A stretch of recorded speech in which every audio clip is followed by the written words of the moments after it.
இதுவரைக்கும் இந்த சேனலை உங்கள் சேனலாக மாற்றல அப்படின்னா கீழே ரெட் கலர் சப்ஸ்கிரைப் பட்டன் இருக்கும். அதை கிளிக் பண்ணுங்கள். கூட ஒரு பெல் ஐக்கான் வரும், அதையும் கிளிக் பண்ணுங்கள். உங்கள் வீடியோக்கள் உங்களை தேடி உடனுக்குடன் வரும். அனைவருக்கும் வணக்கம். ஜாதகத்தில் ஜாதகரை குறிக்கும் இடம் லக்னமாகும். ஜாதகரை குறிக்கும் கிரகம் லக்னாதிபதியாகும். உடலில் காயங்களை ஏற்படுத்தும் கிரகம் செவ்வாய் ஆகும். மரணத்தை ஏற்படுத்தும் கிரகம் ராகு ஆகும்.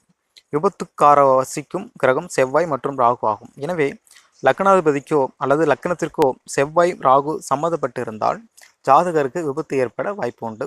சப்தரிஷி நாடியில் கூறப்பட்டுள்ள விதிப்படி ஜோதிட விதிகளை பார்ப்போம். லக்னத்திலோ அல்லது லக்னத்திற்கு திரிகோணத்திலோ செவ்வாய் ராகு ஆகிய இரண்டு கிரகங்களும் நின்றால் ஜாதகருக்கு விபத்தினால் உடலில் காயமோ அல்லது மரணமோ ஏற்பட வாய்ப்பு உள்ளது.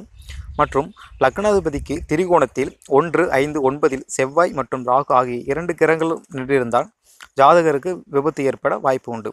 விபத்தினால் மரணமும் கூட ஏற்படலாம். 3 குடையவன் திரிகோணத்தில் 1, 5, 9 செவ்வாய் மற்றும் ராகு நின்றால் இளைய சகோதரருக்கு விபத்துக்கள் ஏற்படும். மற்றும் 4 குடையவரோடு திரிகோணத்தில் 1, 5, 9 செவ்வாய் மற்றும் ராகு நின்றால் தாய்க்கு விபத்து ஏற்படும். விபத்தினால் தாய்க்கு மரணமும் ஏற்பட வாய்ப்புகள் உள்ளது.